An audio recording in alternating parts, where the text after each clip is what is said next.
Okay, now let's get on to the God Complex. Yeah, recording a late episode of this because we were both busy on the Saturday it aired. Yeah, it was. We'll tell you about that another time, hopefully. Anyway, Doctor Who. The God Complex, yeah. Yes, indeed. This was a interesting one. Okay, main synopsis. They appear in a 80s style hotel, which is not everything as it seems, and each room has a fear for a certain person. Yeah. Essentially, it's kind of like, your worst fears in just one room. And, of course, big fear is obviously once they see it, they end up losing their faith, or when the story goes, and they get attacked by what seems to be a giant minotaur. Minotaur, sorry. Yeah. I guess the best comparison for the fear thing is that I think it's like in Harry Potter and the Prisoner of Azkaban, that cupboard. Yeah. That cupboard scene. That's the best comparison I can actually give you, except that's based on fear and not. This was fear, but it's kind of based on faith. Yeah. It's kind of losing your faith and kind of slightly going insane, really. Yeah, weird. Yeah, it is a weird episode. I mean, it's really like... I don't know, but it was kind of creepy in some circumstances, but not so much as Night Terrors. No. I mean, the best way of saying it, this is probably a much more grown-up episode than Night Terrors. Yeah. That's definitely for sure, because it deals with the whole concept, of course, people's faith, losing it, obviously about, how do you stop something that comes to get you if you lose your faith, and of course, the question is how they're going to get out of this mess. Yeah, the whole 80s style hotel just twists and turns every time, so maybe one point, trying around the corridor, like, come back to where you was. Kind of like a labyrinth. Yeah, it is like a labyrinth. It's a labyrinth of doom. It kind of reminds, the whole idea of having a horror setting inside a hotel, again, Shining very obviously pings up, but this is very different from The Shining. I was thinking 1408, but that's just a room. Oh, yeah. Yeah. Was that a novel or something? It was Stephen King, so yeah. Yeah, it must have been a novel. Once. Yeah, but it didn't end in something completely letting down, no. No. It wasn't a giant spider or just like a floating meatball. Yeah. What was that? It's my phone. Damn you. Yeah, damn you. No.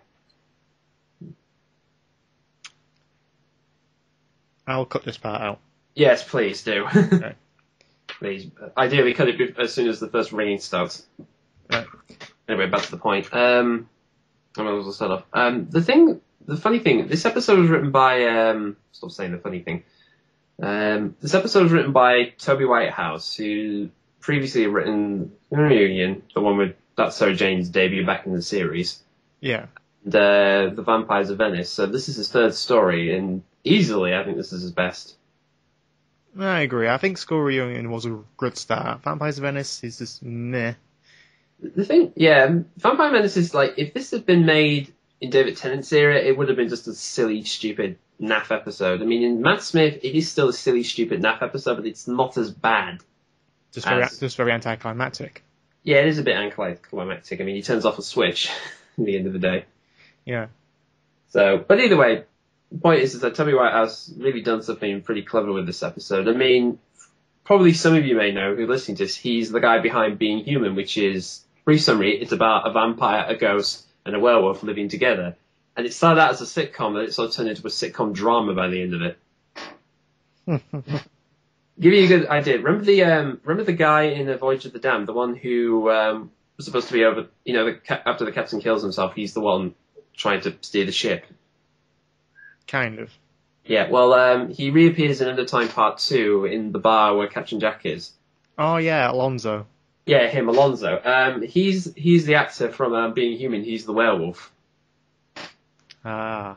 Yeah, so there's a bit of a little trivia for you.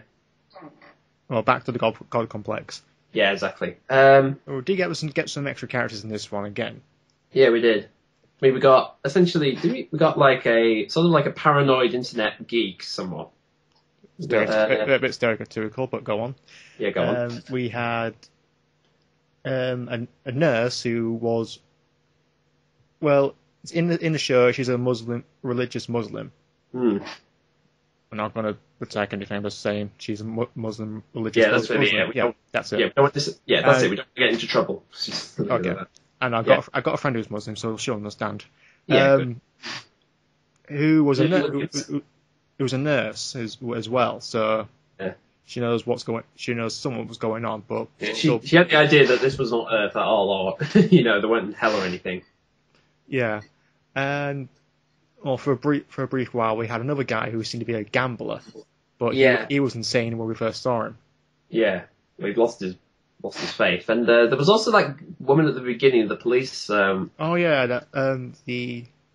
prologue really. Yeah. There's a standard policewoman does want to do her job. Yeah, exactly. And then I have to say that was a pretty interesting way to start the whole episode of just this one woman running around and then being terrified of a gorilla. Which, again, you see it's obviously a guy in a suit, but the whole point is it's something she's feared when she was a child, and then the last thing she does is just scribble on the words saying, praise him, praise him. Okay, Niki, two things. I would be scared if a person in the gorilla suit came charging at me when I was 5 years old. And secondly, can we stop rocking that chair? I can hear the squeak. Yeah, sorry. Sorry. Whatever, I'm just saying, if people believe it was a real gorilla, it wasn't, but that's not the point, it's just... Well, it's better looking than Amy from Congo. Oh god, yes, definitely. Tickle me. Stop tickling him. Oh god. You better run. Well, overall, I think the suspense of this was actually interesting. It's like a whole mystery. Yeah. This whole hotel had a strange mystery to it. Mm. Like the other people when they first see it, like, oh, they could be our fears, could be an illusion, but no. So it shows there was something more going on here than it just seemed. Yeah, hang on a minute. Sorry. Hang on. Yeah? Yeah. Alright, I'm getting it. This is really good stuff, isn't it? Mm.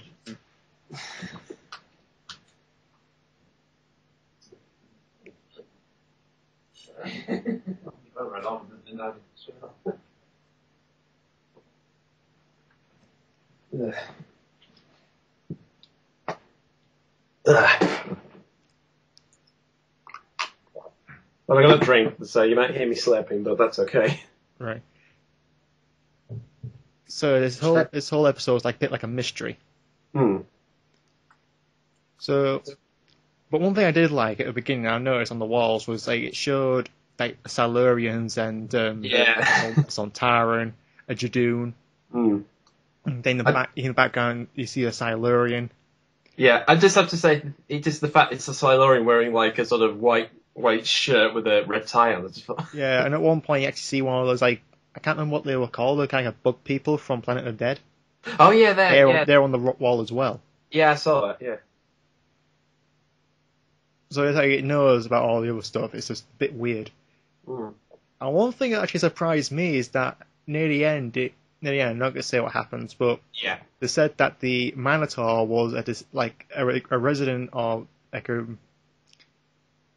something connected to the Naimon. It was a long distance relative to the Naimon, which was probably one of the worst episodes we've seen.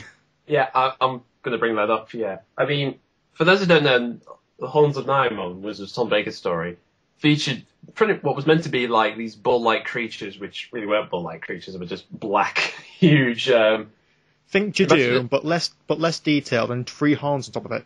Yeah, and the way they walk is always they walk like they were just about to have a shit. Really, it was just like. If you sat down and watched the episode, thinking, "Don't walk into the set. Don't walk into the set. Don't walk into the fucking set." Yes.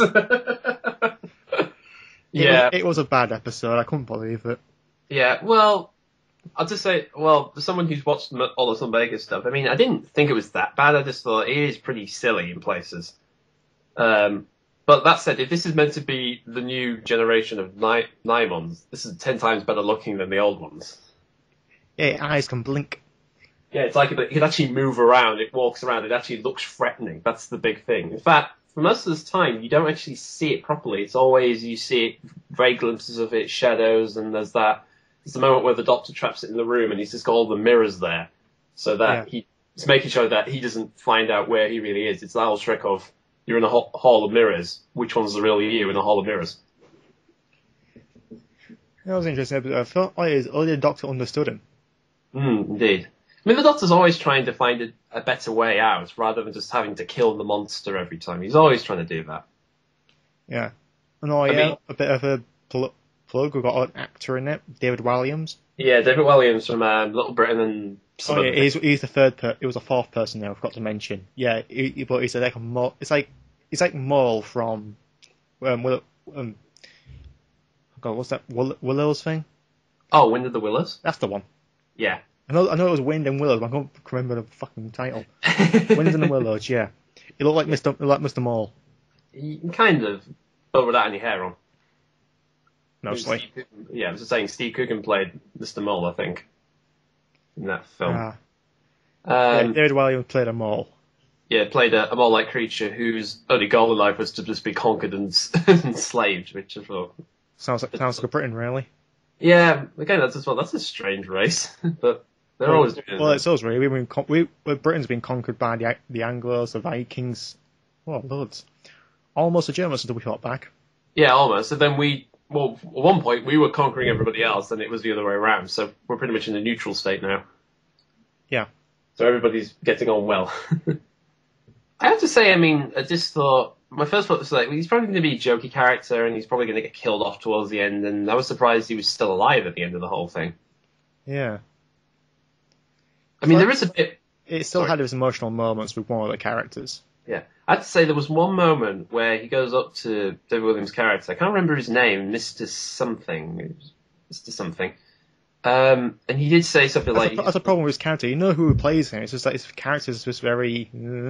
Yeah, well, essentially, he spends most of his time looking worried. He's always got like a handkerchief in his hand and his two hands kind of clutching it. Like, when you're nervous, you just hold something and you just mess around with it.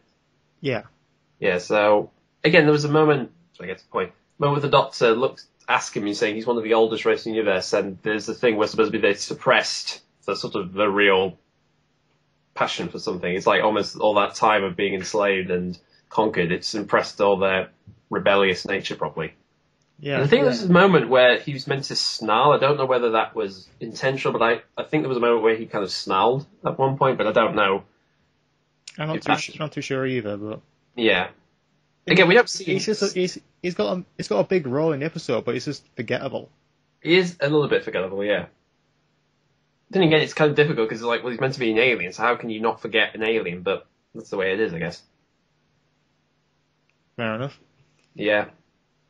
I mean, we'll talk about probably the rooms. I mean, for what we see in the rooms, in the beginning we have the whole gorilla in the room, and then there's like, when they're walking down the corridor, there's like a PE teacher walks out and does the whole, saying, well, if you're in your pants, you could do it in your pants. Isn't that just the way? Yeah. And then God, there was the one for the geeky guy, he was like just being ridiculed by all the popular girls at school. Yeah, all those lovely women. Yeah. Upscale tarts, really. The ones in high school, it's like, I better know you. I got all this makeup, I got all this money, I can flaunt myself. Yeah, that sort of nonsense. I've got a bit more lower. But I won't say above my league, but it's just like, yeah, you keep telling yourself that. Yeah, sorry. I'll go out with the girl. I'll go out with the girl you actually keep ridiculing. Well, yeah. that's what I normally do. Yeah. I was going to say, and then of course there's the room with the weeping angels, which I expected they weren't going to play a big part in this whole thing. Yeah. I mean, they were just there for the sake of, someone's fear, really, which I don't think we ever find out whose fear it was. It was supposed to be Amy's, but it wasn't. Rory's, it wasn't either, because he hasn't met the angels. No. We can suspect it, but it was questionable. It was the Williams character. It could have been, but then again, he didn't completely lose it, I think. I mean, there was no point where he got gotten or anything, but maybe... I think he was scared of him, but like I said, he had no faith. Yeah. So, it may have been his fear, but it didn't really work on him in the end. Which again, it was just weird to see the Angels outside of a officially written Stephen Moffat episode. So it's the first time we kind of seen them being used from outside of their own story. Yeah. So then one of them, Doctor looks in one room. We don't see what it is, but it's just there.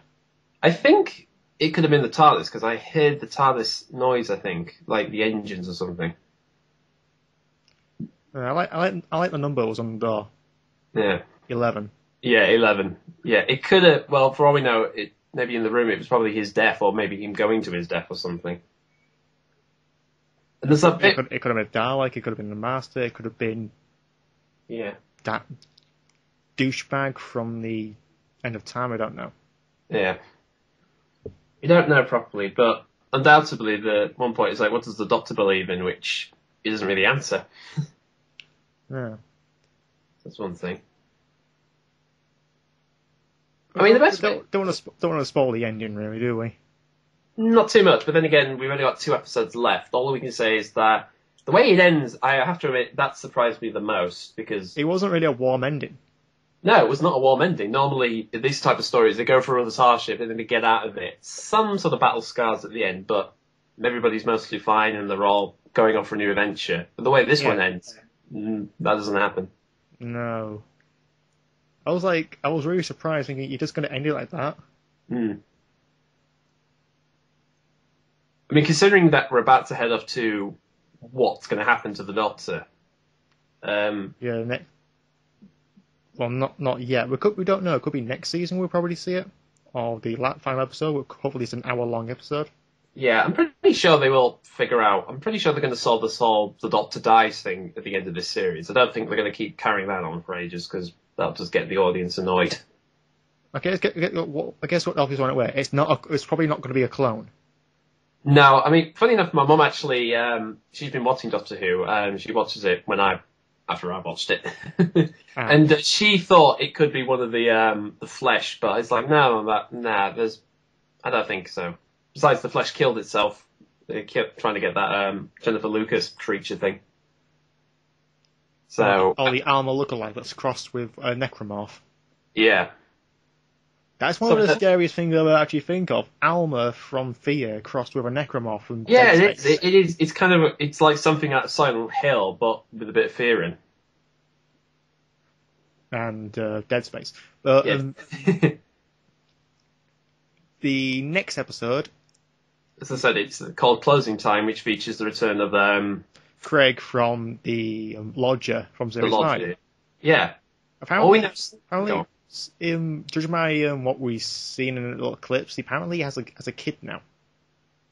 Yeah, I mean, there is the thing, because the last time we saw him, he was supposedly going to go off with his girlfriend, because, again, the whole point is he stayed at the lodge because he didn't want to go, because he would have missed his girlfriend. So, unless she's went off and he stayed behind. Well, we'll see when the episode comes on, what's he done with his life since then. Yeah. And a good part, the Doctor is in a toy store. Yeah, the Doctor has a job. He's now like you. He has a job. Probably gets shifts. He probably gets shifts done every week, but his fortune, he's got time travel, so he can go back and change it whenever he wants. Okay. Yeah. And also Cybermen. And Cybermen as well, a big scared one. Yeah, so that's going to be interesting. Let's try our final thoughts on the God Complex. Yeah. You first this time.